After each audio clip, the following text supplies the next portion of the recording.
Assistance Center, Alternative Transportation Systems Training for Federal Land Management Agencies. This particular session is addressing the role of alternative transportation systems in national parks and federal lands for enhancing visitor experiences and preserving resources. Your presenters today are Jeff Lamondia, who is an assistant professor in transportation engineering at Auburn University, Lisa Altman-Hall, PhD, who's the director of the Transportation Research Center at the University of Vermont, and Bob Manning, who's a professor of the Rubenstein School of Environment and Natural Resources and is also the director of Park Studies Laboratory, University of Vermont. So without any further ado, I will hand over the presentation to Jeff Lamondia. Jeff? Great. Thank you, Amber. And thank you all for attending the webinar today. It's great to be here with you. A little bit about myself. I, as Amber said, am an assistant professor here at Auburn University, and that's where I'm calling you from today. My background happens to be in transportation demand modeling with an emphasis in leisure travel behavior. And I've done quite a bit of work looking at accessibility, especially using all different forms of alternative transportation, including shuttles and buses, walking and biking. So this is definitely a topic that I'm happy to talk about and excited to talk about. The goals for today's webinar are fourfold. We are first going to introduce the critical transportation-related concerns and considerations that are faced by many of you who are joining with us today from federal land agencies. We're going to describe how these concerns affect visitors' experiences and the natural and cultural resources, two of the big issues that we have in federal lands. And then we're going to outline the alternative transportation system options that we can use to address these concerns and issues. And finally, I guess, in big picture, there's an actual series of modules that talk about this whole planning process. And so the goal for us today is additionally to prepare everyone for the rest of the training module series. This is sort of an introduction to it.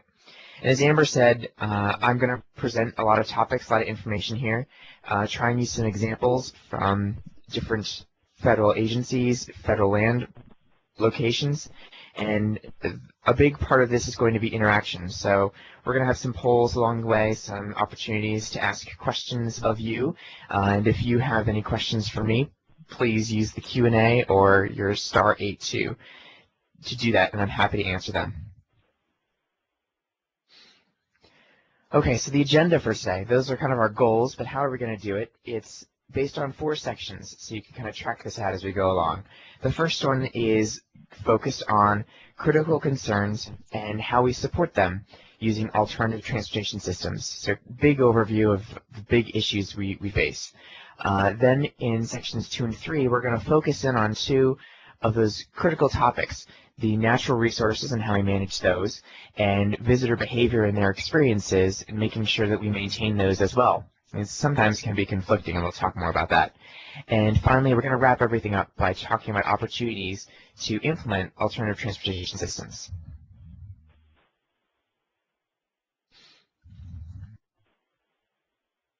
Great, Jeff. I just wanted to remind everyone, if you're just joining us, that you can use your feedback option in the top right-hand corner to provide us some feedback if you need some assistance. The other thing I wanted to do is to briefly just get an idea from everybody on where you're joining us from today. So if you can take a moment to please tell us where you're joining us from today, and then we'll be able to share those results with the rest of the class so that you can see where everybody is coming from today. Great. It looks like we have a number of people joining us from the Midwest and the Southeast, so we have a great representation. Also, I wanted to ask you, how many people are joining you or joining this webinar from your location today? There are some instances where we just have one person in a room, and some that we have 2 or 3 or more people in a room. And we just wanted to judge who's joining us and how many people there are from each of the locations. It looks like most folks are joining us just by themselves today. If you are joining us from a group, We ask that you please send an emailed list of the number or the people's names who are joining you today, just so that we can keep a record of it from both our end and yours. And if you can provide that list to jenny.west@triptac.org, that'd be fantastic. And then my last question to you is which agency you're joining us from today.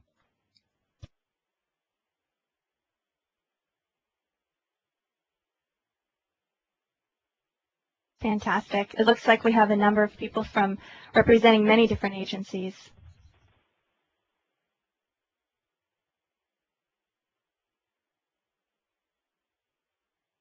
And Jeff, back to you. Great, thanks, Amber. Okay, so let's get started, and we'll start with Section 1, talking about the critical concerns in federal lands and how we deal with them. So, I guess why we're here today is that recreation is so important to our national parks and federal lands. These areas are considered a multi-billion-dollar asset to the U.S., and they are operated by a number of different organizations. It's a large community of people here, including from the Departments of Interior, Agriculture, Defense, and we see that not only have they been popular destinations, but they continue to grow as popular recreation destinations. And just by size alone, you can see that the ones listed here include millions and millions of acres of land. The Forest Service and the National Park System have seen jumps in the number of recreation visitors, even in 2009, with 173 million in the Forest Service and over 275 million for the National Park Service. And so we expect these numbers to just continue to grow. So obviously, these areas are important to the nation, and we need to make sure that we're planning and doing things to sustain them for the future. And that's exactly what we want to do, and it's part of many of these organizations' mottos and acts and announcements and things. So I wanted to just highlight the National Park Service one here and pull out a few key pieces that we see across all these different organizations. The first part is promoting and regulating the use of the national parks. Then we also want to conserve the scenery and natural and historic objects at the same time as leaving them unimpaired for the enjoyment of future generations. So clearly, these federal lands have many different uses, and including access to the public, and we want to make sure that the public can use it both today and in the future. And so over the past couple decades, we have seen improved public access, a real emphasis on getting to these places with personal vehicles and getting around these areas with personal vehicles, even if it's on a road or off-road. And so because of this, we see two overriding trends in a lot of our land management agencies. We see management culture that assumes that lands should be accessible to everyone, and private automobile is definitely the most efficient means of access. However, we see that this idea has led to a development in auto-oriented infrastructure, and people are building more and more of this. You can see this in the national parks, where over 8,000 miles of roads and parkways currently exist. We have over 1,000 bridges, miles of trails, bicycle paths, waterways. Some of those are considered alternative transportation systems that we'll talk about. And there are 63 visitor transit systems in 50 parks currently. And this ranges from everything from a single vehicle to a full set of a fleet of shuttles. Despite this growing support for access, we see that demand still often exceeds capacity, and these pictures are taken from a number of federal lands where people want to visit these areas, but due to the capacity constraints, have difficulty accessing them sometimes. And what's kind of interesting that the Forest Service motto says that is based on caring for the land and serving people. So it's kind of this balance between these two things where while it's great to support people, it may be a detriment to the land as well. And that leads us to this growing balancing issue where we have tension between providing this visitor enjoyment at the same time as wanting to conserve that natural and historical integrity. And so those are not always working together. They may be working opposed to each other sometimes. And we constantly see that visitors are unaware of the impact that they have on wildlife and ecosystems. This is not true for every visitor, but a lot of the time interpretive programs often just don't get that message across. And so providing access for people can have that impact on wildlife and ecosystems. And what makes this especially challenging in terms of balancing both of these things is that no two areas are exactly alike. We have very remote areas to places that are located in urban centers. And demand for these things, even within one location, can shift greatly during peak times of summer and weekends to non-peak times during, say, winter months. And we have, as I said, kind of built up our auto infrastructure quite a bit, and it's sort of maxed out. We really can't keep building our way out of increased demand for areas. And so we need to come up with innovative solutions like alternative transportation. So we see that transportation systems tend to be that key component that addresses both sides of that balancing issue. And we can deal with concerns and associated with natural resources and visitor experiences through transportation systems. And we do this because transportation systems are successful at influencing where people can visit, how those visitors can access those areas, the number of visitors that can access areas, as I said, the balance here of impacts on environment and resources, and their experiences and activity participation. And we'll talk about all of these in a little bit more detail throughout the whole webinar. And of course, alternative transportation systems are an important component to managing these public lands and federal lands and making sure that they're a way that we can effectively improve efficiency, improve experiences, and oftentimes reduce those resource impacts at the same time. So we've talked a little bit about alternative transportation systems, but I wanted us all to be on the same page to know what we were talking about. And so when I talk about alternative transportation systems, I'm talking about anything pretty much outside the realm of personal vehicles. So we're talking about walking and cycling, very simple modes, all the way to shuttles, trolleys, and buses, to ferries, rail lines, including heavy rail and light rail, and lifts and funiculars, so kind of a creative way to do it. I like this picture on here as well. It kind of shows some of the most popular modes, and this one with zip lining. So you can get creative with alternative transportation systems. There's many different ways that we can address transportation issues using alternative means.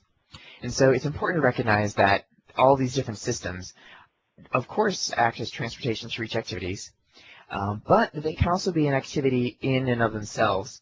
And this is seen in Glacier National Park. Actually, they have a Going to the Sun road that has become a place where a shuttle runs along it, and it's become an activity in and of itself that people ride the shuttle to see this area.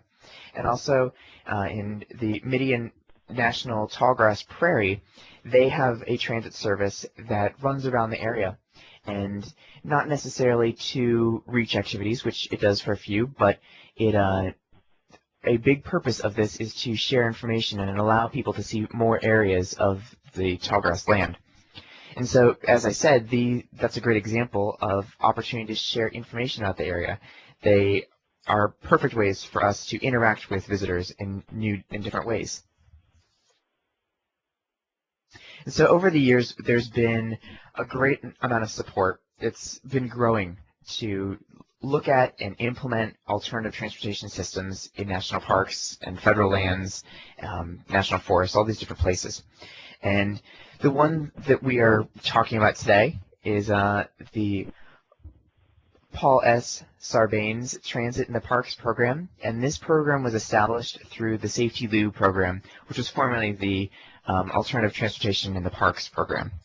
And this funds capital and planning expenses for alternative transportation systems, the majority in national parks, but not exclusively. And the goals for this that we're going to see kind of filter into all of the alternative transportation systems we'll talk about are conserving natural, historical, and cultural resources, reducing congestion and pollution, improving mobility and accessibility, and enhancing experiences, and making sure that we have access to everyone, including those with disabilities. All right, so Jeff is actually going to ask for your interaction at this time. He'll be asking you a series of 3 questions, and he'll be looking for you to respond by using your Q&A drop-down menu on the top left-hand section of your screen. So Jeff, if you want to go to the first question. Great.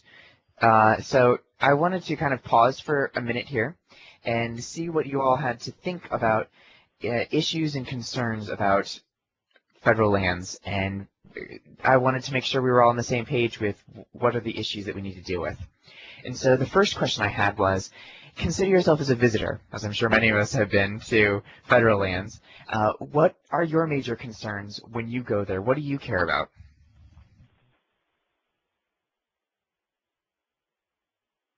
And we'll just wait just a few seconds as some of the responses are filtering in. It looks like one of the responses was access. The other one is wilderness experience.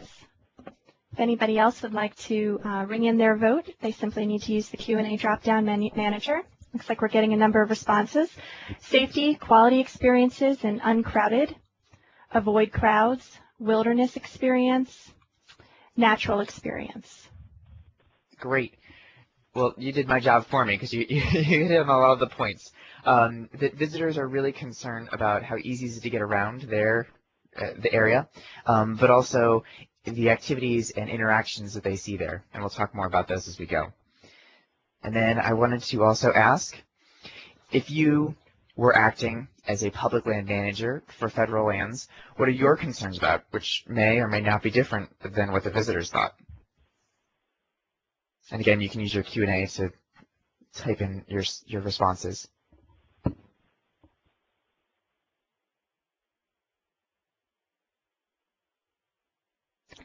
It looks like some of our first responses are resource management and visitor experience, protecting the resources while ensuring quality visitor experiences, funding for operations and maintenance of ATS, costs and facility conditions, safety and sustainability of the systems, resource protection, preserving the resources for the future, and visitor safety, following the laws, minimizing impacts to resources, and enabling a good visitor experience. Great. Those are fantastic responses. And I like the fact that the word sustainability kept coming up in the responses there, because that kind of encompasses this balancing act that we have between ensuring that visitors have a great experience, but also maintaining and managing our resources so they're preserved for the future too. And I think public land managers often have to deal with and have concerns that are far beyond what visitors think of when they go to these areas too. And so I wanted to have one last opinion that we have to take into consideration for local business owners, either inside federal lands or on the outskirts of it, and what their concerns would be associated with federal land. And again, you can type in your responses in the Q&A and we'll discuss them as well.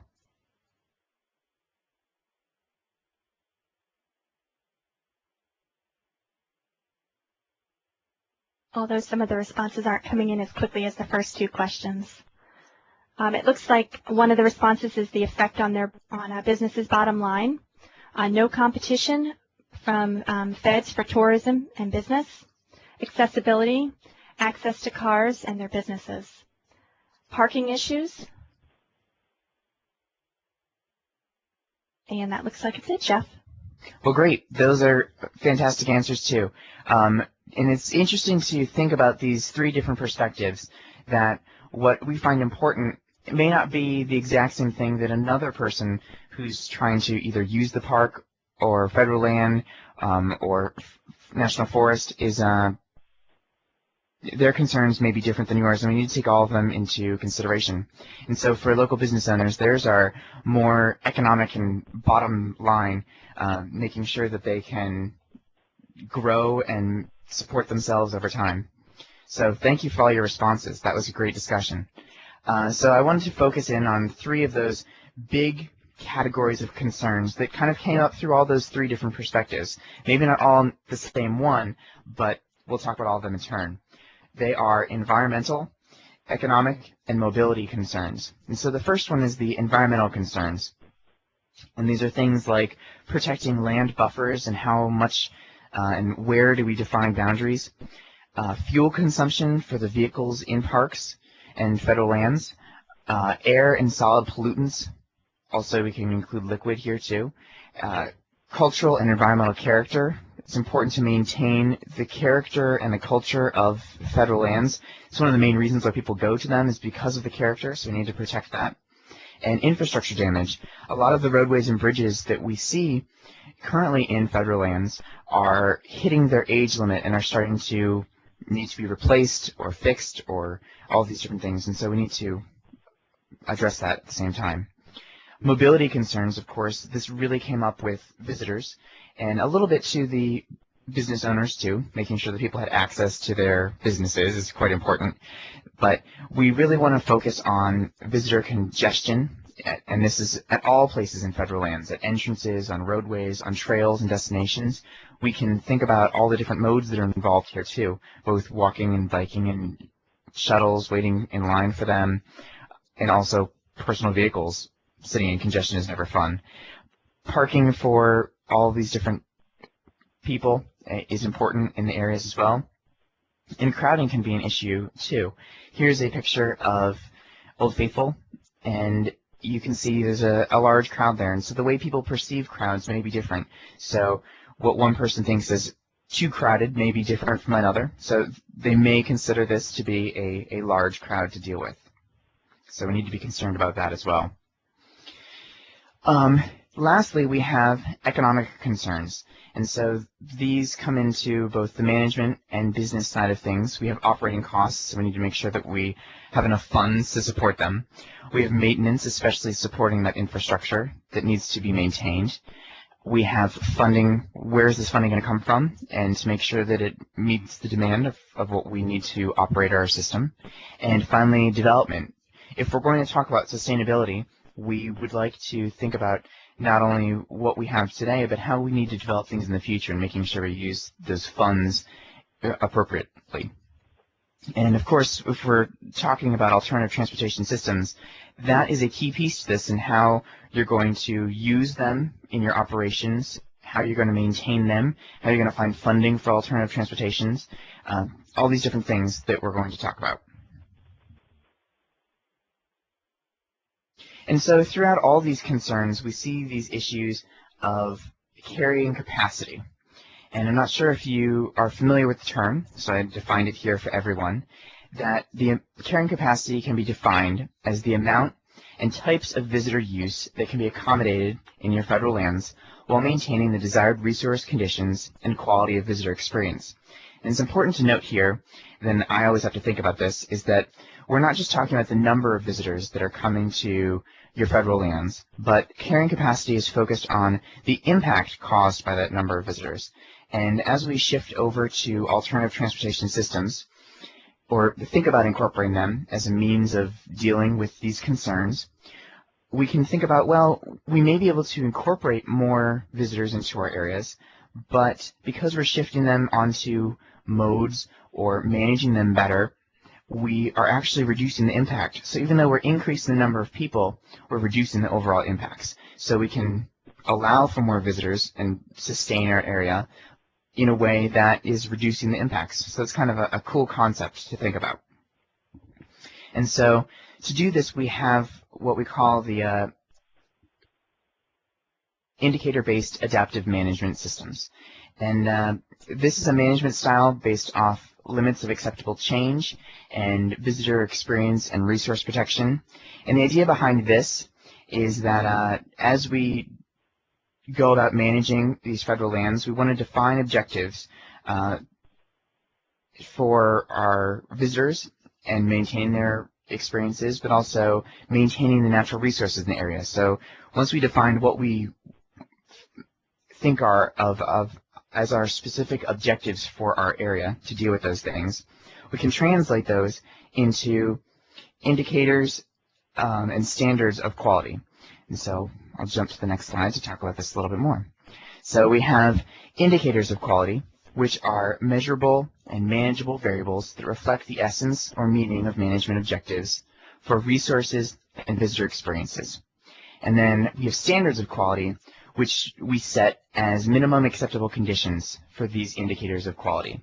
And so if you think about this, it's kind of the process of defining those objectives and then coming up with these quantitative, perhaps qualitative measures that describe the indicators of quality, but then you want to set standards for them that define acceptable levels of impact. And so some examples of indicators of quality, and we'll talk about these things in a little bit more detail later on in the webinar, but they, as I said, they're underlying everything, so they keep popping up. But some examples of indicators would be maybe the percentage of visitors that report seeing wildlife, or perhaps erosion levels on trails, or the average group size that's visiting your area. And then for each of these things, we then define acceptable levels of what you think is appropriate for your area and the expectations and your objectives. So some of the standards that we would see is talking about alternative transportation systems. An indicator might be how long you have to wait for a ferry. And one of the standards that's been documented in the research is 10 to 15 minutes is considered a standard of that quality. And then we have the number of encounters on a trail, which is sort of an indicator of quality related to crowding. And the standard of quality associated with that might be about 5 or 6 number of encounters that you experience on a trail is considered acceptable.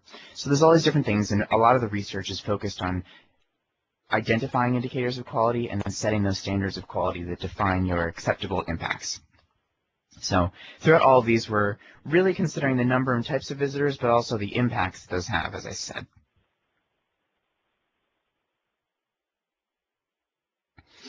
And so for all these concerns, and we're talking about incorporating alternative transportation systems and perhaps planning for them, we really need to understand visitors' needs, so their experiences, and also how that relates to the transportation system and the natural environment. So all these things are related. The best way for us to deal with that is through transportation planning. And managers, many of them have recognized the need to come up with these quantitative methods that include our indicators of quality and standards of quality. But these quantitative methods can include everything from predicting the number of visitors and activity participation, which I refer to as demand.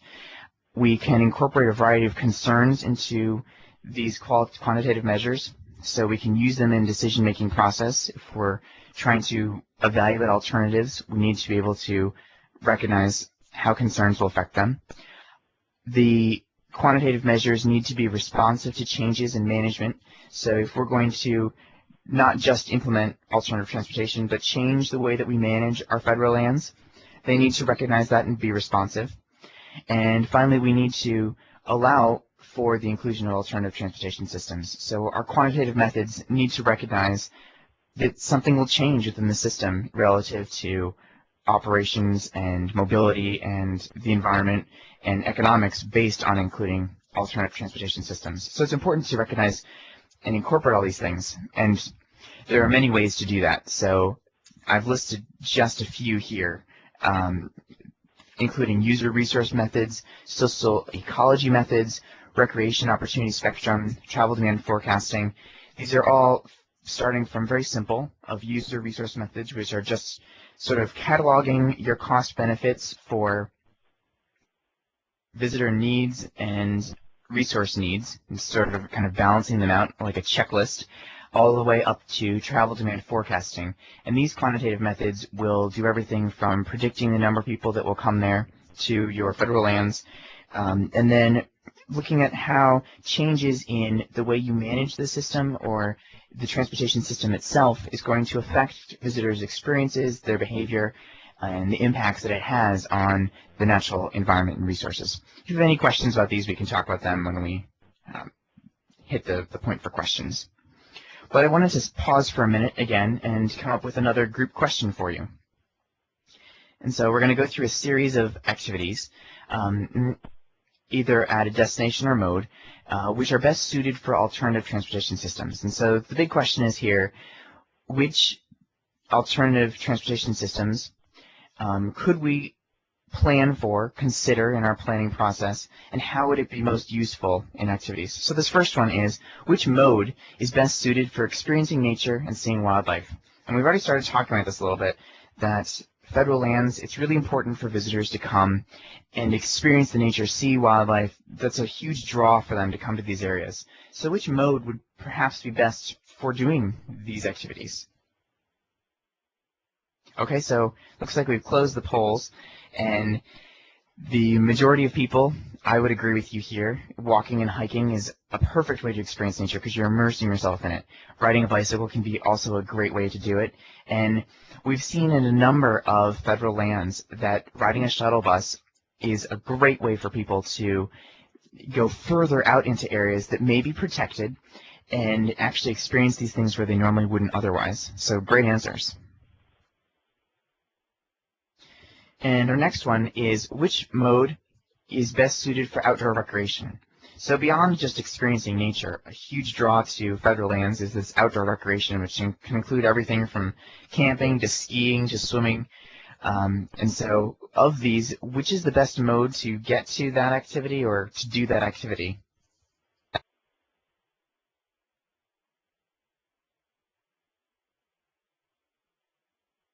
Okay, so we've closed the polls for this one, and it seems the majority of you would agree that the driving a personal vehicle is perhaps the best mode to do these outdoor recreation activities. And that may be true, especially the way that federal lands are designed currently, is that to get access to those areas, it's much easier to do it with a personal vehicle, especially if you're carrying lots of equipment with you to do these things. So I guess we could break this down a little bit further. And I would say that walking and hiking are inherently outdoor recreation, and same as riding a bicycle, so those are great options too. Riding a shuttle and bus, I would agree. No one voted for that one. So it may be more difficult if you have things with you and you have to consider what you need to take with you for outdoor recreation. It becomes a little more work to do that. Okay? And we have one final one of which mode is best suited for spending time with your family. And again, this is another reason that people will come to federal lands. It's a great opportunity to experience nature and do outdoor recreation with your family.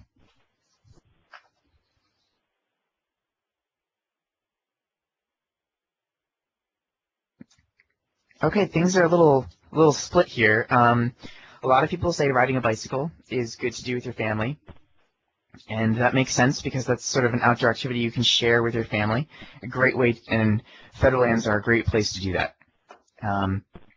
Walking and hiking is another activity in and of itself that we'll talk about a little bit more. Driving a personal vehicle could also be road trip type style, spending time with your family. I'm surprised that no one selected riding a shuttle or bus though. Much of the research on shuttles and buses actually supports the idea that riding and not having to drive, so one person is engaged in the road while the other people are maybe watching what's going on. Riding a shuttle actually allows everyone as a family to engage and not have to worry about anything else except the activity or each other. So I might consider that shuttles would be an option too. Okay, so I wanted to end this section with this idea that there's no one-size-fits-all. And we definitely saw this in both of the poll questions discussions that we had. The first being that there's no one-size-fits-all for which mode that you select, because every area is going to have your different concerns, different issues that you need to deal with. And the activities that people need to do are not always appropriate for each mode that we just saw. So what you want to plan for and you want to consider as part of this whole alternative transportation system idea is what your type of federal land is. Your needs for natural resources, for example, with the grasslands, they had real issues of maintaining that, and so that's the shuttle worked perfect for them. We had transportation infrastructure. What do you currently have and what can it support? And finally, what do visitors want to do and what modes support those activities? And so you can find proper planning will help you identify what your local concerns are and address what these are, these 4 things I listed.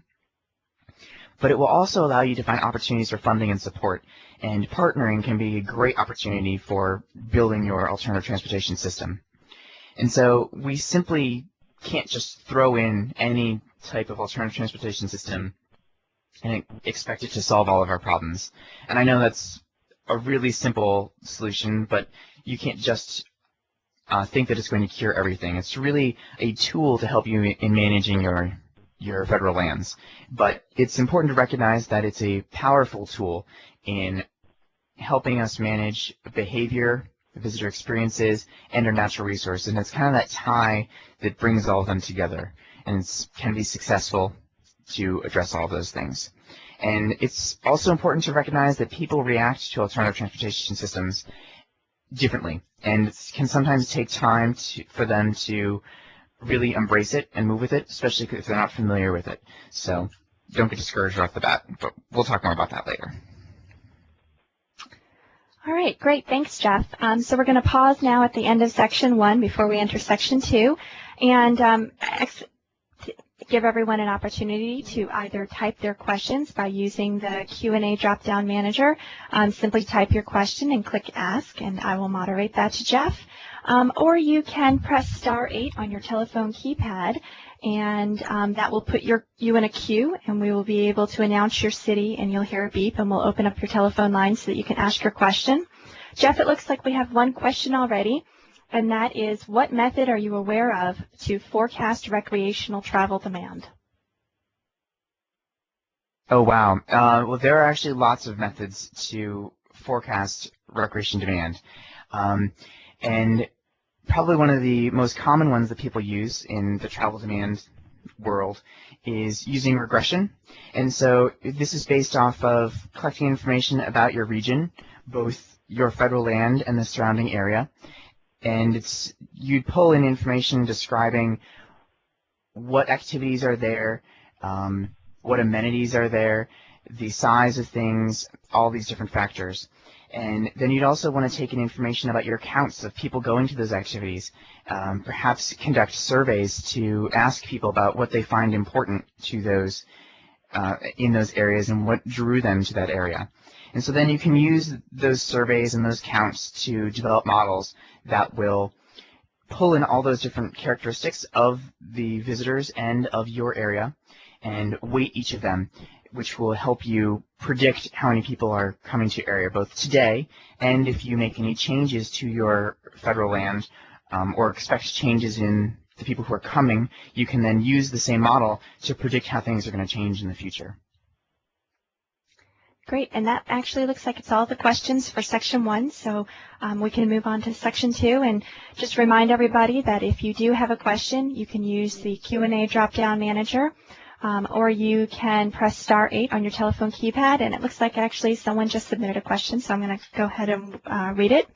And it indicates that we are not aware of any travel demand forecasting models that have been used.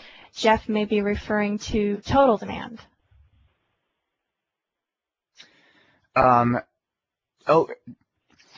would agree that the travel demand forecasting for leisure travel in general and for federal lands is perhaps not up to the number of studies or the volume of work that's happened in just regular demand for, say, urbanized areas. And they require a real focus and understanding of what draws people to areas and what those recreation activities are. And so I would say that that's a huge piece to the planning process. And so what I described is definitely can be used for total demand. But if you tailor that specifically to a specific recreation activity, that could also be another way to implement it. And that looks like it's all the questions for Section 1, Jeff. Great. Well, we'll move right on to Section 2 then. And if you have any questions that come to your mind about Section 1 as we move on, please feel free to ask them too. So we've talked about the concerns, the big picture things about what goes into managing federal lands and what we need to consider.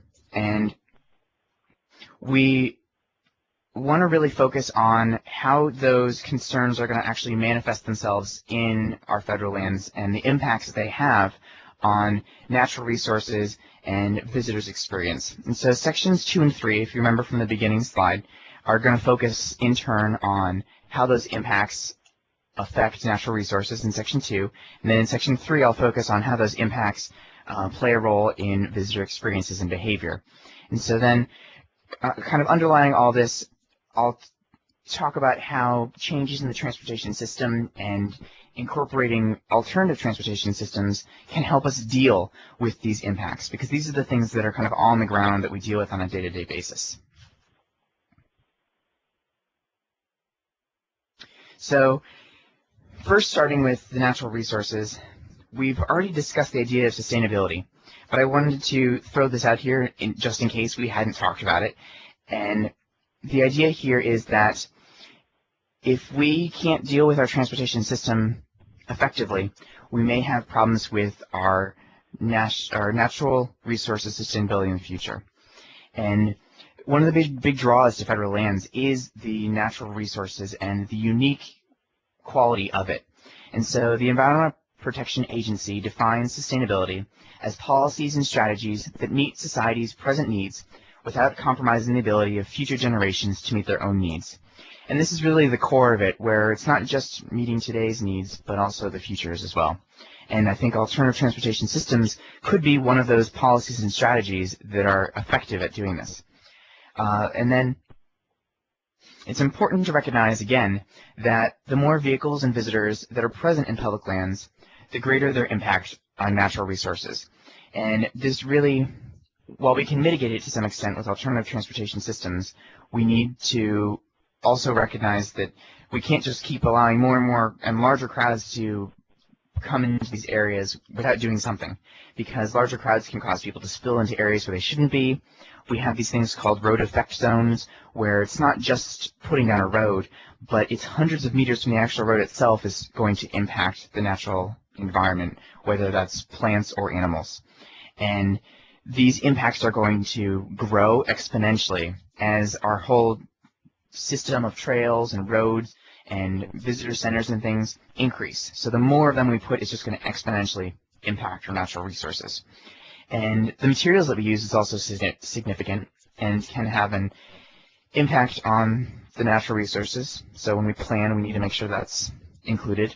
So we have everything from pavement down to soil and wood planking. So we'll talk in turn about the impacts to wildlife, natural environment in general, air quality, and infrastructure. And so wildlife is one of the big draws to federal lands. People love to see these animals in their natural habitat. But the more we build in our transportation system, the higher likelihood we have of impacting them. And so we see high wildlife mortality rates along roadways, especially big roadways like in this picture here.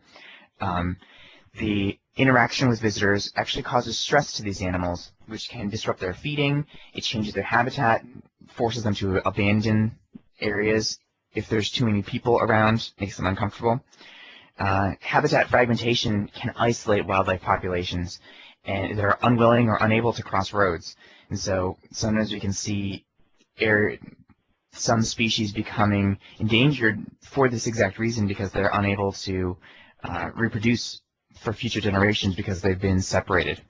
And as a result, endangered species are especially sensitive to changes in congestion and transportation systems.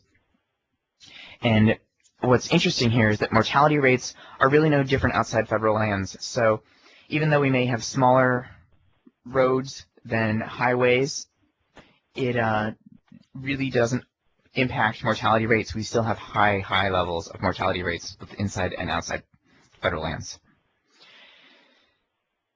And so beyond wildlife, that's kind of the animal side of things. Now we'll talk about the plant side of things.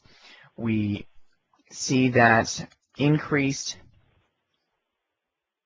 traffic, both pedestrian, cycling, automobile, shuttle, is all going to have an impact on the natural environment and natural habitat that's there. So we have exotic and invasive species have been documented to have been a real problem for areas that have too many vehicles that are just bringing things in. It can affect ecosystems and natural regulation. Visitors, especially if there's too many of them in cordoned off areas, we can see erosion on the sides of trails where people are just trying to push their way through. And so that can also happen on roads if there's too many vehicles there as well. And then we have loss of soil nutrients. So as that erosion starts to take place, we can start disrupting entire areas. Trampling and removal of vegetation. I'm reminded of an example in Lake Tahoe National Forest, actually, has a problem with so many crowds coming in there, and the parking can't fit all of the demand. So what people are ending up doing is parking in areas that are not designated for parking, which can have a real impact on trampling and removal of the vegetation in those areas that was not planned for. And so we can think about all of these impacts by varying by location, design, and nearby transportation mode. And so all these different things are going to impact our national environment in different ways. Another impact, I guess, sort of on plants and air is air quality and smog related with vehicles. And so this affects wildlife and the natural environment, especially the quality of what people see when they go to national parks and federal lands. And so congestion and idling, if people are waiting to find parking spots or sitting in traffic, that's going to lead to idling, which is increased emissions. And larger vehicles, of course, reduce air quality further. And I found this really interesting when looking up some statistics for this, that the number of national parks in what we call regional air quality non-attainment, which means that the national government has standards for what's acceptable in terms of air quality, that the number of national parks has more than doubled in the past 5 years that don't meet this kind of standard, which surprised me quite a bit. And I like this picture. This is a picture of the Grand Canyon, and they've done quite a bit of work to support alternative transportation systems to reduce the effect of smog in that area. So when visitors come there, their view, which is what they're going there for, is not hindered in any way. So alternative transportation systems can be a way to either pull parking and that idling traffic further away from areas that are sensitive, or put people on modes that can deal with that much better, like shuttles. And lastly, we can talk about, as I said, that the actual infrastructure, the roads, the trails, the bridges, the visitor centers, all the infrastructure itself is kind of wearing down by the more people, the more vehicles that use it. And so the continued use over the years, the increased volumes, and heavier vehicles are really starting to wear the infrastructure out. And as I said, they are starting to hit their age limit, and funding is starting to become an issue. So in this kind of transitionary period, we really need to focus on better ways to manage the impacts on the infrastructure so we can find sustainable funding to support this over time. And so in 2002, over 80% of National Park Service owned vehicles were more than 12 years old. And then when you expand this to public lands in general and federal lands in general, we see that 90% of all public land roads are in fair to poor condition, which is a surprise to me that there's that many of them that need to be improved. And more than a third of trails in federal lands are in poor and seriously deficient condition. So not as serious as the road situation, but also a surprising number. Great, thank you, Jeff. So again, before we continue on to section 2, we wanted to give everyone an opportunity to ask a question if you have one, simply by using the Q&A drop-down menu on your live meeting, or by pressing star 8 on your keypad telephone. It looks like, Jeff, the first question that we have is, how do large vehicles cause more pollution? Well, typically the larger the vehicle, the less efficient they are, and that's just what I'm going off of. They are also have more weight on the system. So if you have how can I describe this? A small vehicle, like say like a personal car, versus a camper, the weight and the impact that it has on for example, the roadway system is very different. So the small car has a certain weight and pressure that it's putting on there, and a pattern of weight distribution that's putting on there. Whereas once you get into larger vehicles, that weight is distributed differently, has a much larger impact on the infrastructure, on the road system. And so the more larger vehicles you have, and as people start switching from smaller cars to SUVs, we see a larger impact happening here as well. It's going to wear out faster, because you have higher levels of wear and tear that are happening with larger vehicles. So that's kind of the infrastructure side, but also from the emissions side, they tend to be less efficient. And granted, in recent years, we've seen some improvements in the emissions from vehicles and making sure they're more eco-friendly and things like that. But they still can have that impact on areas. And the follow-up question simply dealt with the concept of, I guess, buses versus cars and their ability to carry more people than cars as it relates to, I guess, the increased level of pollution that they might cause. That's a great question, and something that we really need to consider when we're planning for our alternative transportation or seeing if it's a feasible option. In many cases, there's a great picture that I like that I didn't include in here, but it shows that the number of, it shows 90 people, and in 3 different panels. In the first picture, it shows those 90 people if they were on bicycles, and it's a very small little group of bicycles that they're going through. Then the next one would be if they were in their own personal vehicles, and those cars just go so far back, and then finally those 90 people could fit on one bus, and they showed the picture of the one bus. And so if you're thinking about it from those standpoints, that just in terms of sheer volume, if you can think in your mind about what 90 people actually translate into,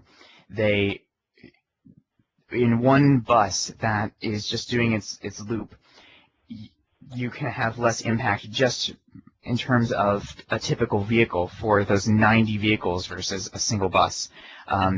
Or you could just see that in terms of shuttles have come a long way in terms of being eco-friendly and having biofuels and things like that.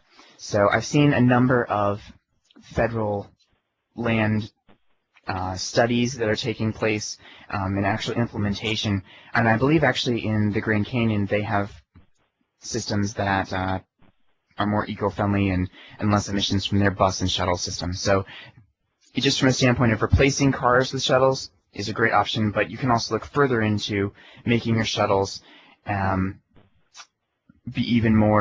less impacts. But you of course need to plan for this and evaluate it on a area-to-area basis.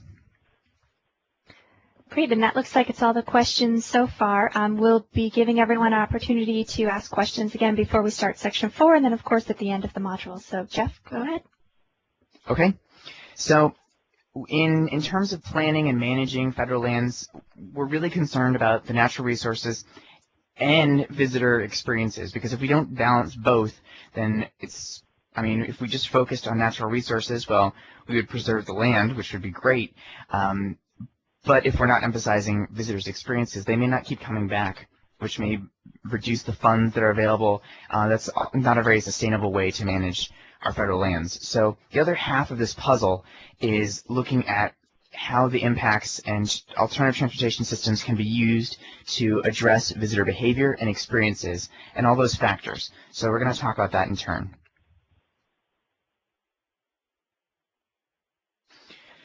So as I said, these issues, these big concerns that we had, affect how visitors experience federal lands. And one of the biggest draws for federal lands, as I'm sure you are aware, is that they're unique destinations, and their cultural and environmental character is really that kind of factor, that it factor that brings people there. And people really come there to appreciate scenery, view wildlife, participate in these outdoor recreation activities. However, increased volumes of people or vehicles can limit what they actually do in these federal lands and the quality of their experience. So that's why it's important to look at their behavior and experience. They're actually two complementary ideas, because how they feel, their experience, really depends on what they're able to do and how satisfied they are with that activity. So making sure that we provide what they want to do and making sure that it's a good experience at the same time is both important. And the example here that I pulled up was from Denali National Park, where 92% of visitors there stated off the bat that wildlife viewing was an important reason for their trip. And of those people, 87% stated that if they were unable to see wildlife, the trip would be a disappointment. So that's clearly the idea behind behavior and experience are very closely tied together. And I would say that this idea behind experience and behavior tied together is especially important for these leisure and outdoor recreation activities, because visitors to federal lands typically have higher value of time. So when they're out doing things, it's kind of their free time versus going to work on the daily grind. And so they don't want to waste that time, and they don't want to waste it sitting in congestion and delay.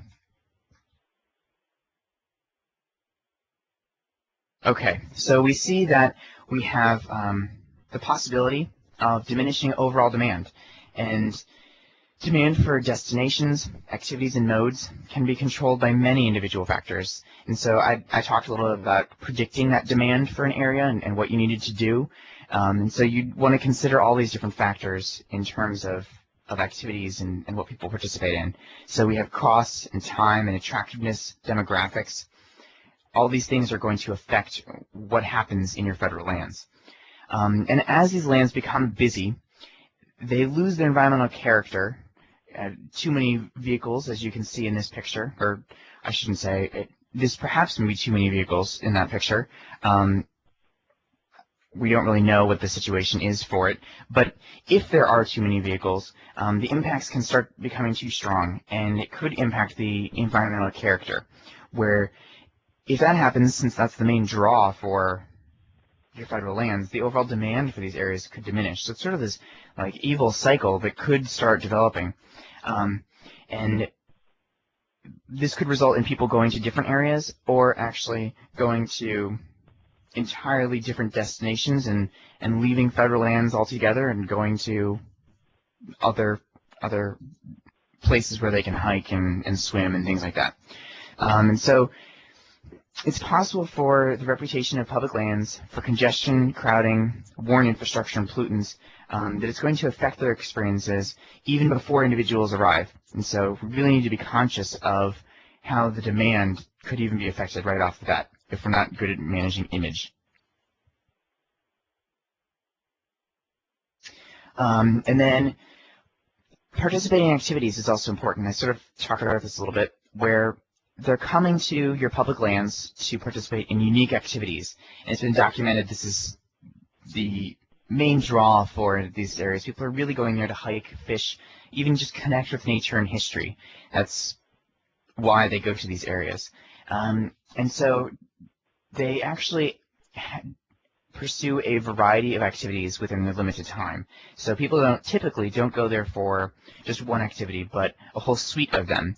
And so we need to recognize what activities they do and how to best manage that, perhaps using alternative transportation systems to make sure that they're able to not only participate in all the activities they want, but make sure that it's a good experience for them. So obviously crowding, congestion, those can reduce what they can participate in, ruin experiences, the attractiveness of areas, the uniqueness of things if it's just too much.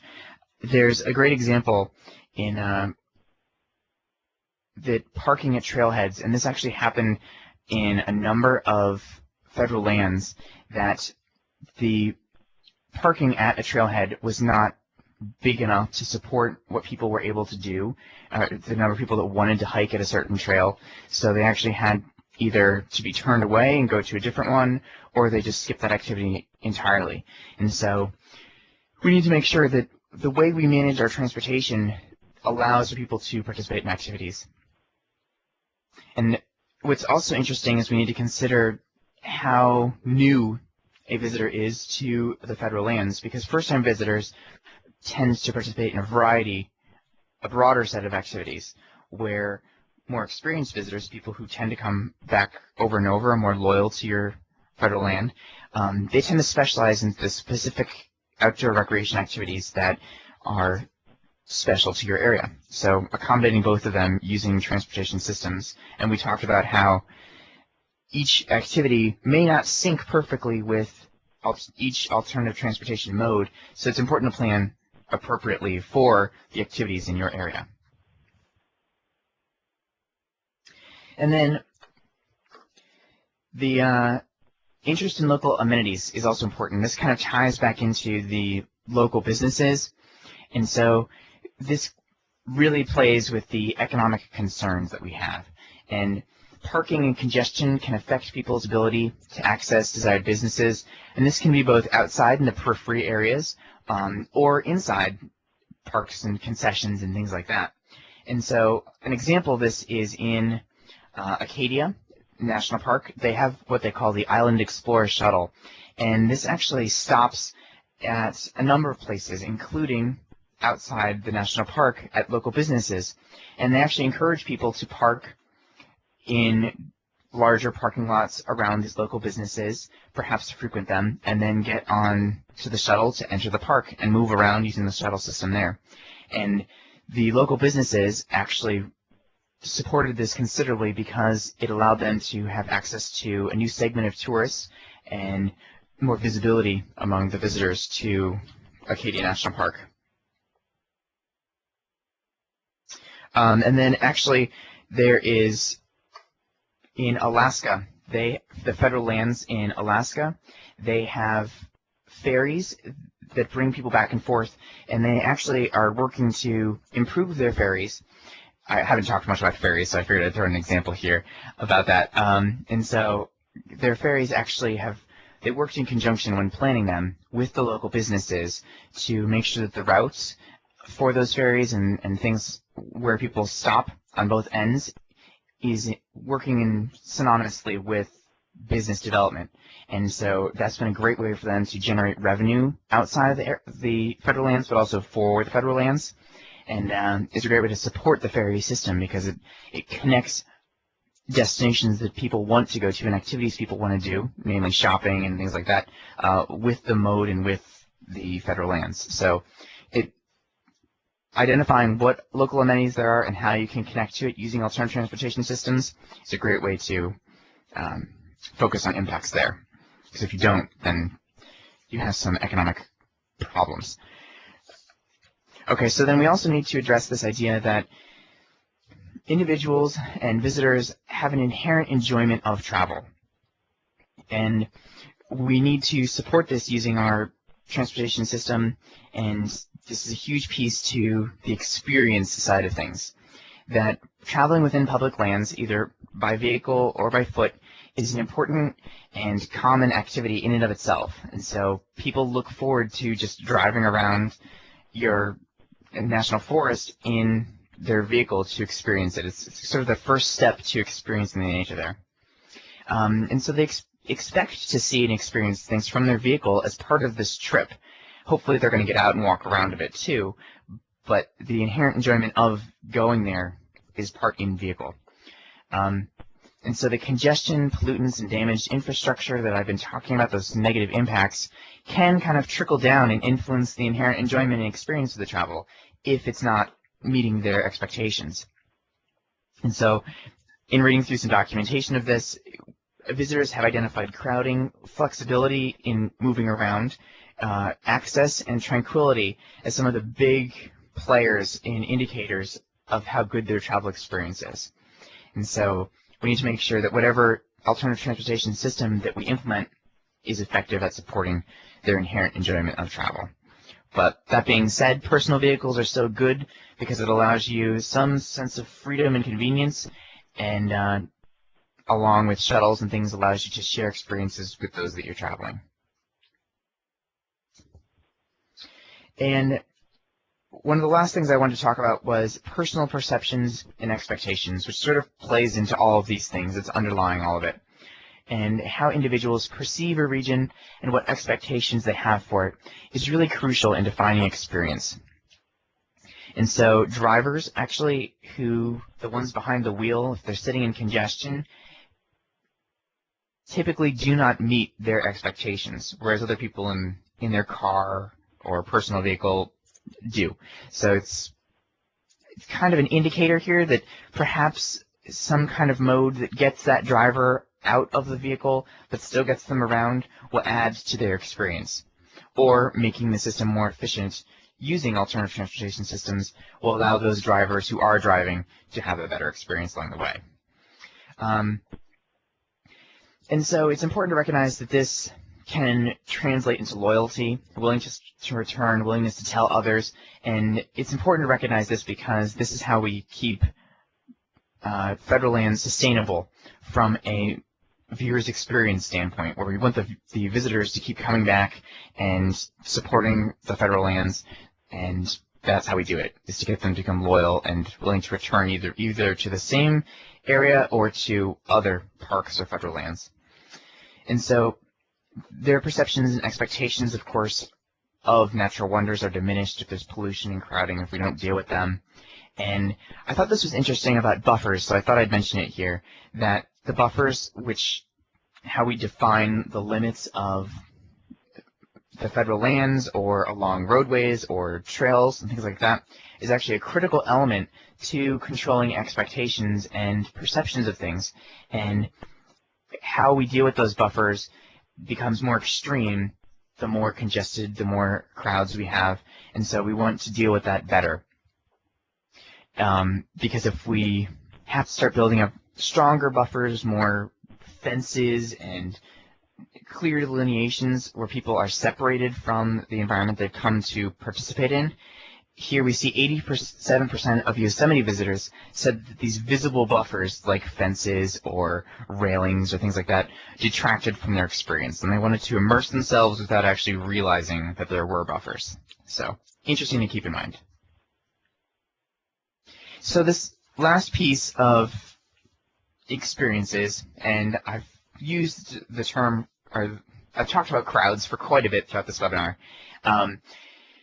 The idea that crowding can play a huge role in the natural environment and in visitor experiences, and we need to somehow control crowds in order to deal with both of these issues. And so crowding can be manifested in many ways. It could be, people could perceive it as conflicts with different groups, either it's different sized groups or different modes. If you're walking along a trail and someone bikes past you, that could be a conflict. It could be an unacceptable number of encounters on the trail if you're just seeing too many people there. It could be resource destructive behavior. If you see someone spilling off the trail and eroding or walking or trampling plants, that could be considered an idea of crowding. But it's not just walking on trails. This also describes congestion or traffic conditions on roads. And as I said, this is a recurring topic in our discussion here because it affects how visitors connect with an area. And many visitors are actually interested in connecting with nature, being alone, having that specialized experience in the federal lands. And they really can't accomplish this if there's what they perceive to be too much crowding present. And so crowding can often cause visitors to spill out into these designated areas, which can further impact the natural environment. And so it's important to measure crowds by considering people at one time on the trail, in a facility, or pursuing an activity. So I wanted to do kind of a group exercise here, group question, where we look at each of our own perceptions of crowding on trails. And so for this first one, for each, we're going to go through sort of a visual aid, sort of looking at pictures of trails, and I'd like each of you to rate each photograph by indicating how acceptable you think it is based on the number of people that are shown. And so typically these things are rated from a +4 to a -4, but we're going to simplify it down to a rating of -3 to +3. And so a -3 means that the number of people is very unacceptable, whereas a number of +3 is very acceptable. And so you can rate your perception of how acceptable this environment is to you using this scale. And so as we go through each of these photographs, we're going to pause and have everyone respond to how acceptable they think it is. Okay, so if we're on the same page, let's move forward. here is option 1. Here's your trail, and if we can, how acceptable is that environment to you?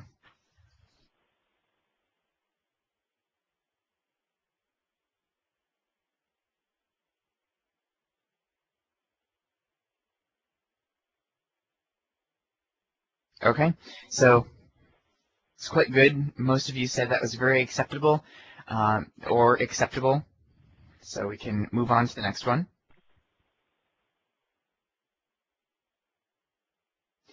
Here is a few more people added to the trail.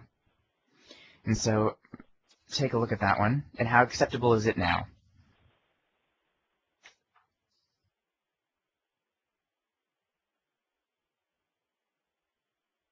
Okay, there's a little bit more split here, where we have more people, I guess, towards the acceptable, moderately acceptable scale, but we also have a few trickling down into the unacceptable already. So we can move on to the next one.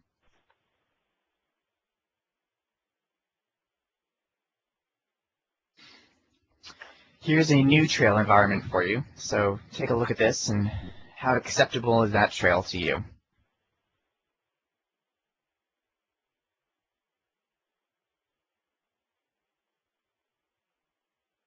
Okay, we're seeing a much bigger split here, where some people are saying that's moderately acceptable, but others are definitely starting to shift over to the unacceptable scale.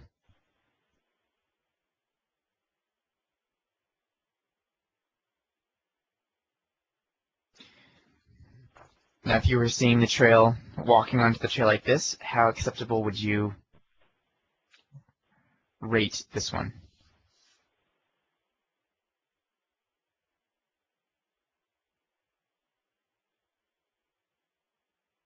Okay, so the majority of you are now definitely shifted over to the unacceptable side of things. You think it's too crowded by these numbers.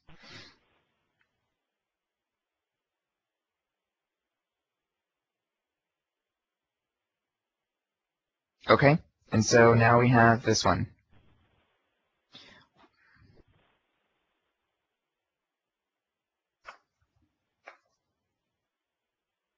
Okay, so we have definitely the majority of you are saying that this is very unacceptable. A few are still trickling down to unacceptable or moderately unacceptable, but I think we can all agree that this is definitely towards the far end of it.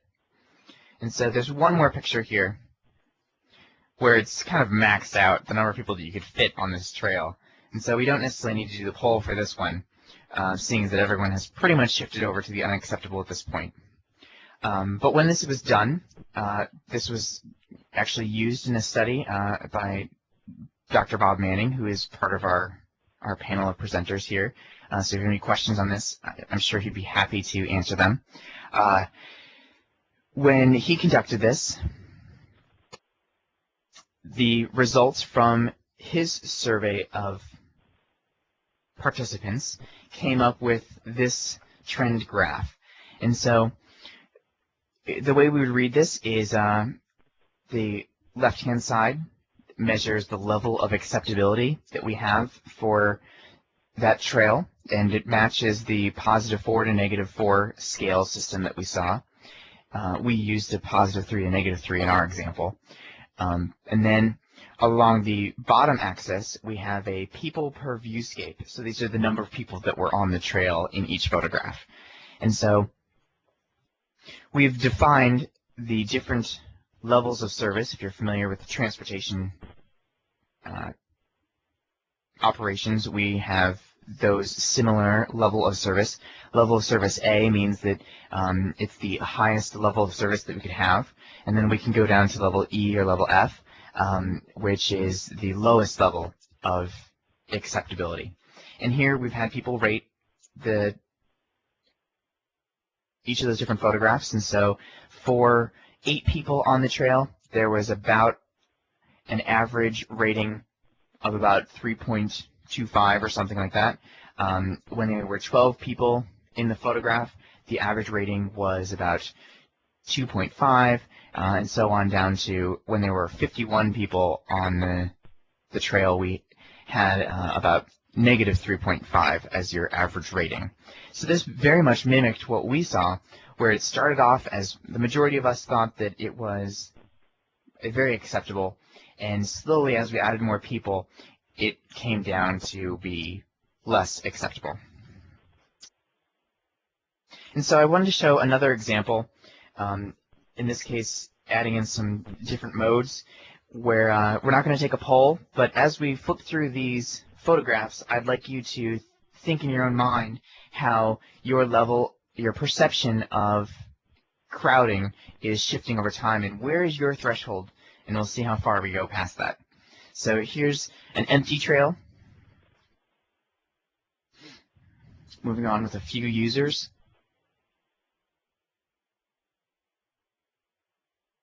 A few more. A few more. Some additional ones in the background there.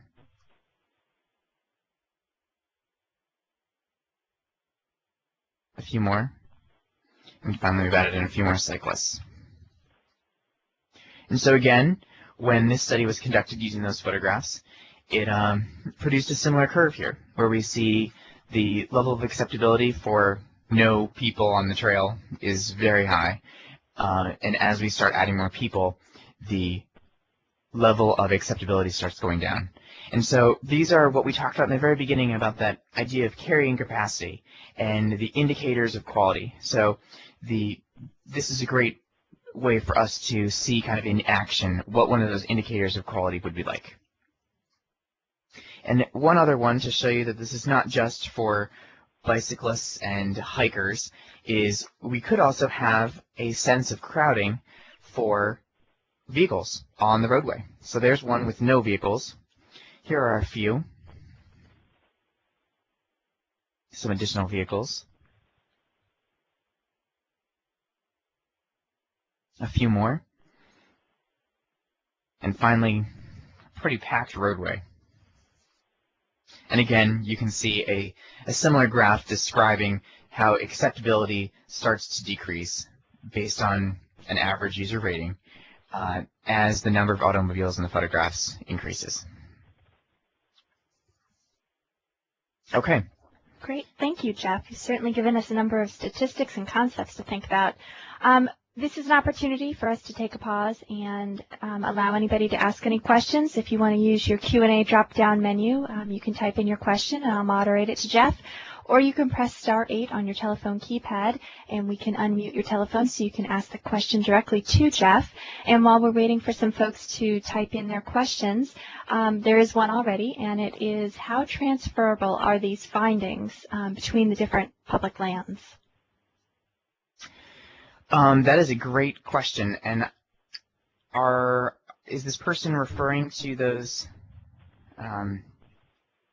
graphs, or which findings are they talking about? I'm assuming they're going to talk about those, the graphs talking about the level of service. And actually, I would like to pass it over to Dr. Bob Manning to answer this question, seeing as that he was the one that conducted those studies and can talk about their transferability.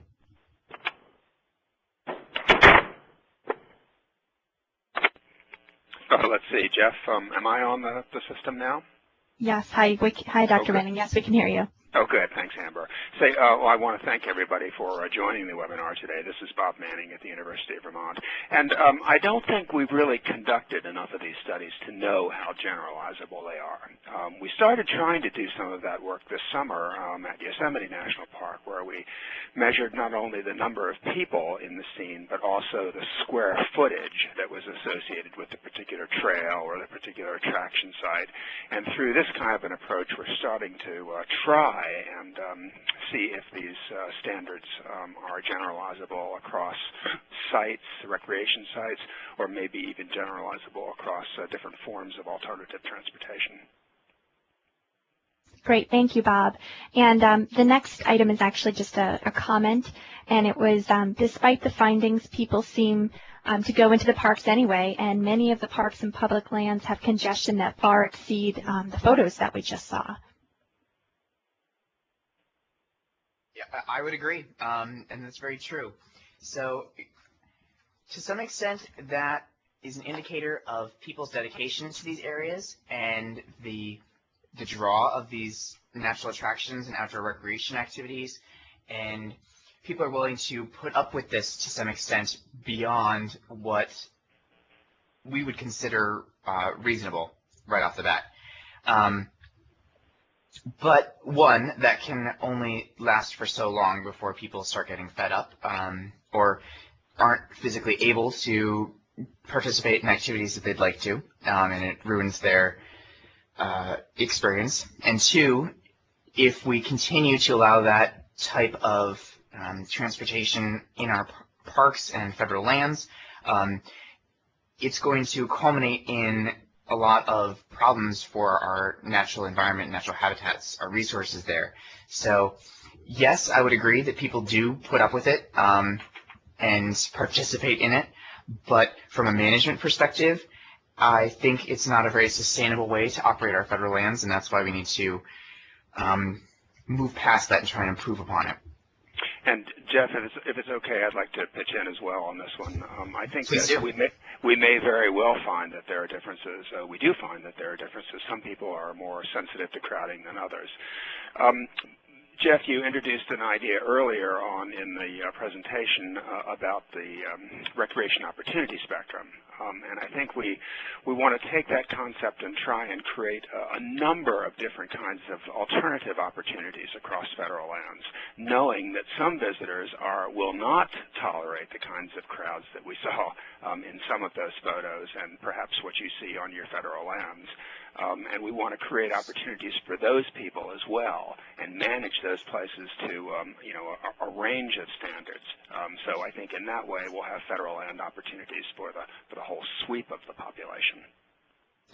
And along those lines, somebody asked a question that I think you both could answer easily, and it was, is there any correlation between the visitors from urban areas who might be more comfortable and accepting of crowded conditions and visitors from other areas who might be less accepting? Well, I'll take a quick stab at that, just to say that I don't really know a great deal about that. I've really been more impressed with, well, we do know something about that, but I've been more impressed with the consensus among the population about the kinds of densities that are appropriate in particular places in parks. And I haven't really found much evidence that would suggest that urban people are more or less accommodating of large crowds. I think we probably need to know more about that. But I think it's really more about the place that people are traveling to, that is national parks and other kinds of federal lands, rather than the places these people are traveling from. And our last question, how about the effect of acceptability on repeat visitors? If people experience unacceptable crowds, are they likely to return? Well, I'll just follow up if it's okay, Jeff. And I think that falls in line with what we were talking about just a moment ago, that there's quite a bit of diversity in the sensitivity to crowding across the population, and we definitely have found evidence that people who are more sensitive to crowding can very well be displaced from places that exceed those densities. So that's why I think we have to be very careful about using these standards to maintain a spectrum of opportunities. Great, thank you. And that's all of our questions, so we can proceed to section 4. Great. Thank you very much, Bob. I appreciate it. Okay, so let's talk about the alternative transportation system opportunities. So we've kind of set up all the issues, all the things that are going in the park affecting natural resources, affecting what visitors experience and their behavior. And along the way, we've talked about how alternative transportation systems could be used to address some of these things. But I wanted to set aside this final section to talk about some of the characteristics of these transportation systems that you want to consider when implementing them or planning for them in your federal lands. Again, I come back to this idea of that there is no one-size-fits-all in terms of alternative transportation. And from the previous discussions, we can see that there are so many concerns, so many issues that we need to deal with, and there's no one single alternative transportation program that is going to be the cure-all for all of them. Instead, I would recommend that planners need to select the systems that best meet their specific visitor and natural resource needs. As Bob definitely mentioned, the visitors are not the same across all parks or federal lands, and neither are they the same even within a single one, that you need to identify who your visitors are and what their expectations are for the area. And so you need to find the systems that meet their needs and also your natural resource needs. It's useful to point out that alternative transportation is not a traditional approach to public lands. As I started off by saying, the real emphasis has been on managing automobiles and personal vehicles, and so it's going to take time for visitors to adjust and adapt. But we've seen over time that in many of the federal lands and national parks where they've implemented shuttles or really pushed walking and biking, that it may be a little hesitant at first, but people really get on board. And it's especially useful to share information and really let people know about the benefits and how to use these new alternative transportation systems. And so I'm going to talk in turn about the three most successful systems: walking, cycling, and shuttles. This is not to exclude or say that the other ones are not useful or appropriate, but we have just seen a lot of documentation and can make conclusions about these three much more so than some of the others. And so the goals for alternative transportation systems, when you implement them, the goal is to consistently provide resource protection and deal with all those issues that we talked about, but at the same time as improving visitor experiences. And I've said this over and over, that alternative transportation systems, the transportation is the key component that connects those resources and visitor experiences. And if we can do a better job of planning for alternative transportation systems, we might be able to have a better opportunities to address these resource and visitor experience issues. Okay, so the first one is probably the simplest and is present in every federal land, park, forest already. And because of that, it's a great benefit. So walking and hiking is a great mode. The only thing that beyond the current trail and walkway systems that exist is we need to extend them to build connections to make a complete network. And that's actually the biggest detriment to people relying exclusively on walking or hiking through federal lands is if it's not connected, you're essentially separating them and requiring them to go into another mode. So allowing full connections for everything is a great way to promote walking. The benefits of walking, of course, allow them to really immerse themselves in nature, and it's essentially the epitome of personal experiences. Across the documentation, the reports on this, when people are asked about walking or hiking, many interviewers said that the most significant experiences of their time in the federal lands actually happen while they are traveling on foot. So that just goes to show that you can help out the natural environment by reducing vehicular congestion in traffic, but also improving visitor experiences at the same time. So there are challenges associated with promoting walking. It requires additional funding for infrastructure, because it's not just laying down or clearing a path for people to walk through or putting down decking. You need to provide the even and continuous pathways, especially for people with disabilities or mobility impairments. It's so important. Seating and benching and lighting can also play a big role here, and making sure that you're connected to all points of interest and allow people to get there. And it's important to recognize that walking does expose more areas to people. And so as you build a new pathway, more people can go along there. But we were talking about it's not just the number of people, but the impact they have. And walking typically is one of the less intrusive travel modes. So you'll have to plan for your specific area, but it could be considered a good option for that. And then for bicycle facilities, there are many benefits to incorporating bicycle facilities into your federal lands. And what we see for cyclists is that they prefer to cycle for shorter distances, especially those people who are not avid cyclists but are just doing it for the fun or the experience during their trip at the federal land. But cyclists actually tend to stay longer and participate in more activities. And this could be for a number of reasons, including it's easier to get around if there's lots of congestion, or it's part of the trip itself, and so they want to do and explore more. And then cyclists are actually able to do and do travel further than total distances during their trips to public lands. And so even though that it's used primarily for shorter distances, they're not in one go going to start at the entry point and go to the deepest part of the federal land, but in general, they're going to break up that large trip into many smaller pieces, but they will tend to travel further. So it's an interesting way to control their behavior and experience inside public lands. And so it's also important, we talked about the groups of users in your federal lands, and cyclists make up a group that is there specifically because they can bike there.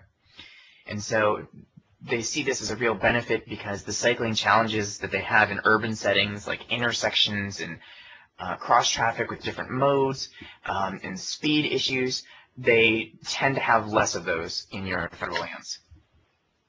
And of course, many cyclists report that it's faster to get around by car, especially in some of those congested areas. And what it does is it improves visitor experience by avoiding congestion, provides exercise, and it's a general benefit to incorporating facilities. But there are some challenges associated with it, especially when it comes to recreational riders who are not your avid cyclists that are bringing their own equipment and kind of gung-ho to bike everywhere. So you need to accommodate both types of cyclists in your system if you're going to start pushing bicycle facilities. So you may need to provide bicycles for visitors who didn't bring it with them and just want to support the system. And along with walking and hiking, you need to have complete networks. Essentially, as soon as you break a link, you are stopping anyone from using that mode to continue on.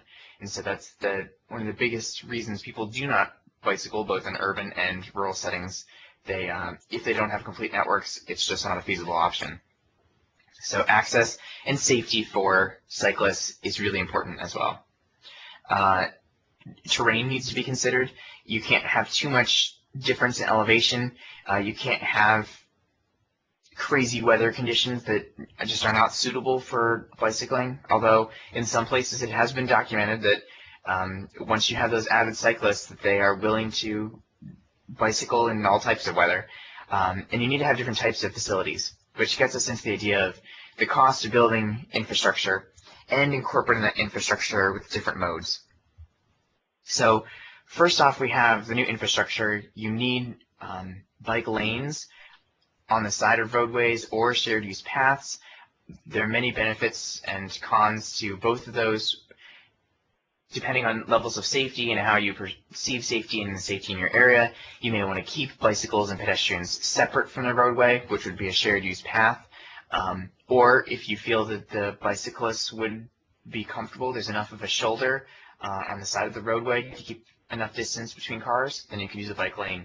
You need signage and crosswalks and enhanced shoulders and things like that. But additionally, we recognize that bicycling is a great way to get around, especially between modes. So it's important to recognize that you have bike racks at visitor centers, and also if you're implementing shuttles or buses, they have bike racks on there too to help people get around. It's all about promoting and supporting these modes. You can't just say, okay, we're going to promote walking, promote bicycling. You really need to get behind it and find all the different ways to make it easier for people. And the easier you make it, the more likely people are going to be to start supporting that mode. And so finally we have shuttle systems. And these kind of represent one of the higher end types of alternative transportation systems. And they've been used quite a bit in federal lands and national parks, national forests, all these different places. And generally well received, which has been great. We've kind of talked about how you can use them in different ways to save on emissions, reduce number of vehicles, get people around efficiently. And so those are major benefits that we'll see here. In the Muir Woods, they have a shuttle service, which serves over or close to 15,000 passenger trips annually. And I wanted to include this because I thought this was useful information, that it actually increased in ridership over 40% each year, which is remarkable. And that they estimated saved 2,400 vehicles off of the road network over each season, which, again, is an incredible number, just by implementing the shuttle system. Oh, and I shouldn't really say just, because there's a whole suite of things that you need to do to support your shuttle system, just like you would if you were supporting your walking or your bicycling. And this, of course, can improve your visitor experience. It avoids dealing with congestion, allows groups to travel together, less impacts, which in turn could affect your experience. And a lot of places have this shuttle service that is really there to support full parking lots. And while this can be beneficial, you need to decide if it's best for your area, but I like the idea of having shuttles that operate or people want to use beyond just when the parking lot is full. And finding ways to do that is critical. Reasonable fares is, I'll talk a little bit about costs in a second. This is one mode where costs can become a player. And so it's been shown through studies that reasonable fares are not too much to ask because they can be a source of funding, especially if you're not charging for parking or things like that. People are parking outside of the federal lands. It can reduce congestion. As we saw in Acadia, traffic increased only 5%, or excuse me, 1.5% over the time that they had their shuttle system in the Island Explorer. But 5.1% is not that big relative to the 15 to 20% that they saw in the areas that were not supported by transit. So that's remarkable as well. And what we see with shuttle systems is that can often extend the amount of time that visitors spend in public lands, and including high rates of spending. So you can collect money for the fares, but also use it as a means for generating more revenue because they're spending more on concessions and inside and outside parks. And that being said, there are many benefits to shuttles, but because it's one of the bigger modes, requires more of an investment, there are many challenges that go with it. And so it requires more funding and more infrastructure investment to do it. And but there are many opportunities to pair up with local areas, the National Rural Transit Initiatives. You can charge for parking, things like that. There are ways to do it that in your planning process you can document how your management can use those things. One other thing, it's not always needed year-round. As I said about in the beginning, many public lands do not see the same volume levels year-round. So you may have to find ways to transition your shuttle service to meet peak demands and not. When I was talking about supporting each of these modes, one of the big things to support shuttle systems is making sure that you have clear information on how to use it. It will encourage people to use it to get on the shuttle. Knowing is half the battle, is what they say, and making sure that you have information about how often shuttles are coming, where they go, all these things is going to be crucial to supporting your shuttle system. And they can be difficult if your shuttle system is a giant loop, and if a person doesn't want to go the entire loop, that can be a kind of downside, but people deal with it.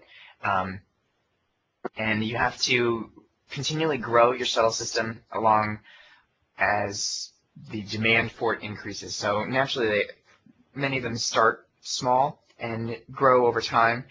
due to more people in the park because you can support people in federal lands.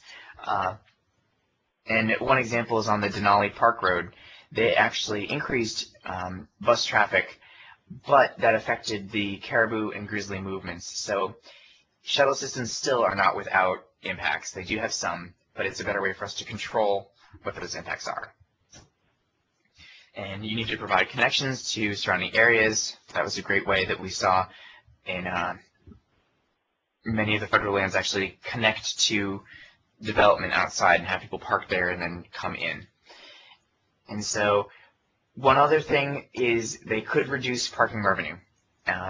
So if you are having more people park outside and take the shuttle into a park, you are going to have to worry about losing the revenue from that parking. So there's alternate ways to do that.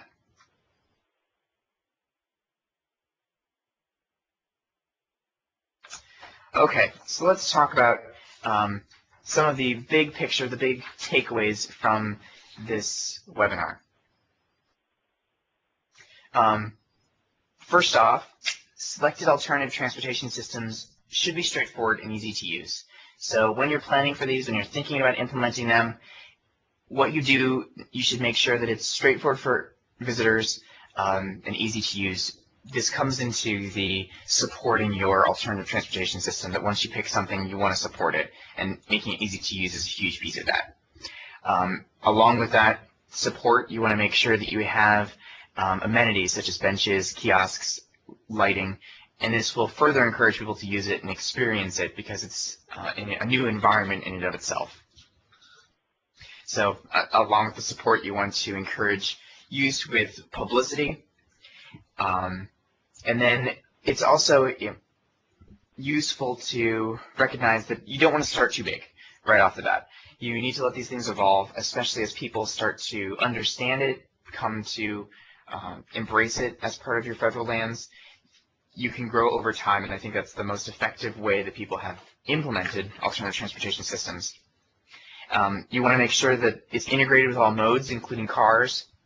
It's never a great idea for sustainable development to, off the bat, exclude one mode or another, but always leaving opportunities for connections and integration. And it's important to recognize that alternative transportation systems cannot completely replace private vehicles. Visitors sometimes need that level of flexibility and bringing stuff with them to their campsite or to go fishing, and so you need to allow them to do that still.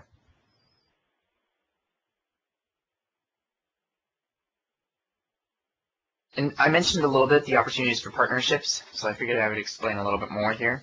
That some of the most successful alternative transportation systems were actually implemented due to local and national partnerships. And so along the planning process, if you can identify partners to help you in the planning process or in actual management or implementation, that's critical to the success of the alternative transportation system. Not just in terms of operation, but in how well that alternative transportation system addresses some of those natural resource impacts and your visitor experience impacts. And so some of the examples here include stakeholders, current transportation conditions. You want to make sure you consider that, current environmental conditions, and desired future transportation and environmental conditions. So it's not just today, but also in the future. You want to make sure that when you work with partners that you're thinking of all these different things. So a big piece of this is in the planning process, we talked about measuring and quantifying your impacts and those indicators of quality and standards of quality.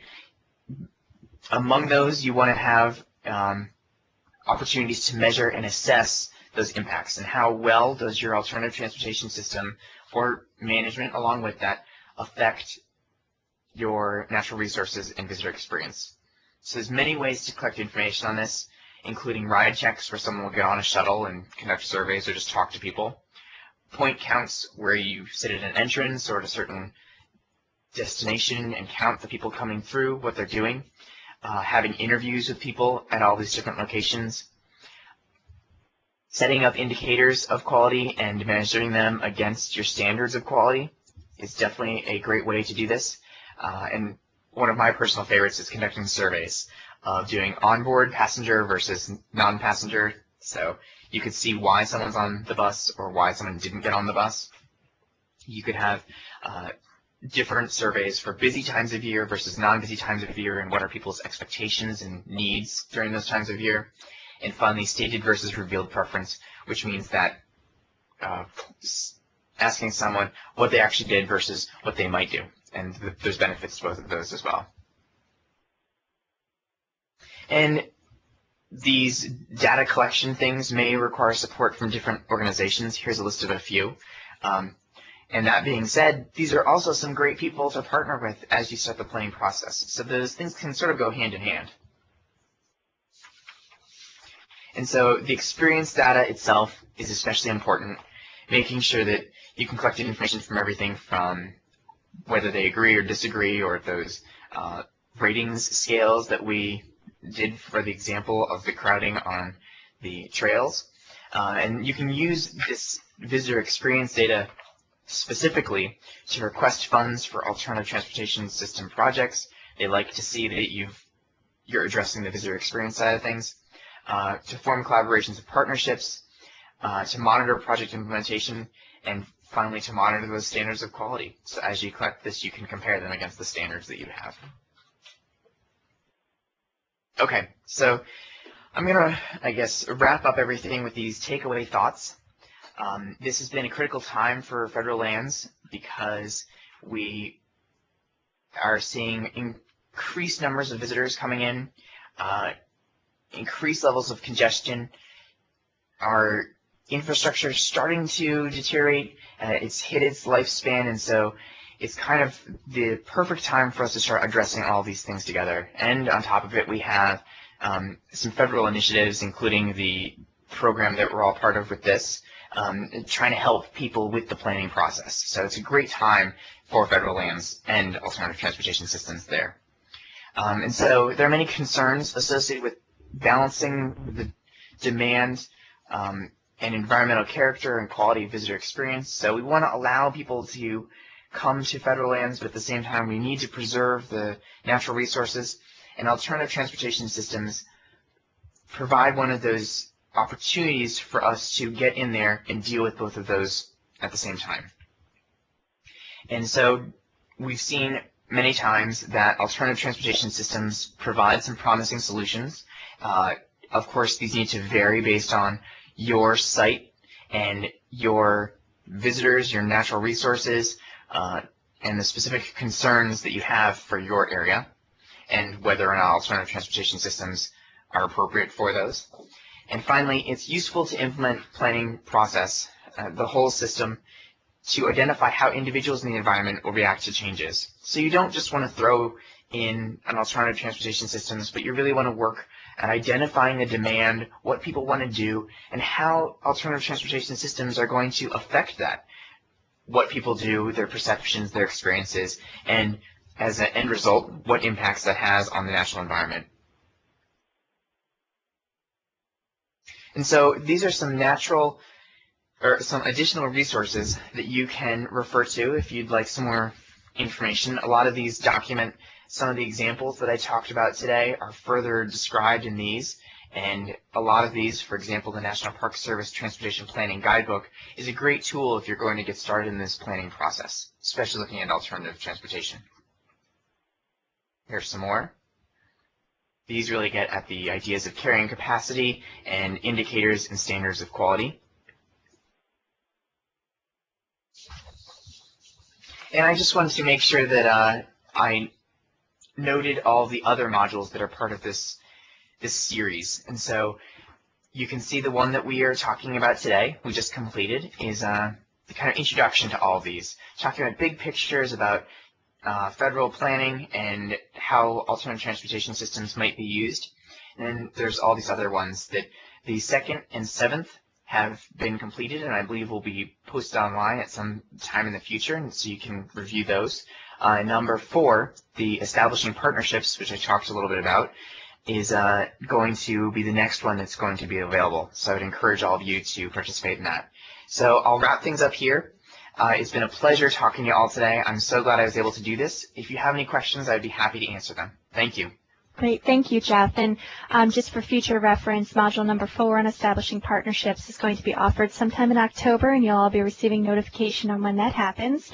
If you have any questions for Jeff or Bob or Lisa, you can press *8 on your telephone keypad, or you can type it in the Q&A drop-down menu. Jeff, there was one point of clarification, and it was just that mandatory shuttles have different utilizations as compared to voluntary shuttles. It looks like you received some great feedback already. It basically just says, thanks, excellent webinar. I'll remind everybody now while they're typing in their questions that on the top right-hand section of your screen through Live Meeting, you'll note 3 white pieces of paper. That's your Handouts button. You can download Jeff's presentation there, including any of the resources that he referenced in the last 2 slides.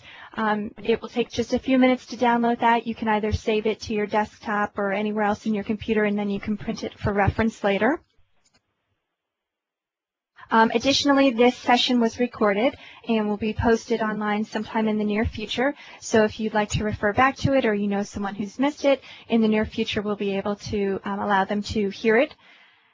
And lastly, you will all eventually receive later on this afternoon a post-training online evaluation. We very much value your feedback. So if you'll just take a few moments to complete that when you receive it, that will help us make these webinars even better in the future. Again, if you have any questions, you're more than welcome to either type them in the Q&A drop-down menu or press *8 on your telephone. And we'll just wait a few more seconds while that comes up, if there are any more questions. In the meantime, I will direct everybody to the Paul S. Sarbanes Transit in the Park Technical Assistance Center website to learn more about the TAC and review any additional information. This is our website. You're more than welcome to tour it, see what other resources are available. And we look forward to possibly seeing you at one of the next webinars. All right, it does not look like there are any questions at this time. So once again, I'll thank everybody for joining us. Have a great afternoon, and hopefully we'll see you during the next webinar. Thank you, and have a great day.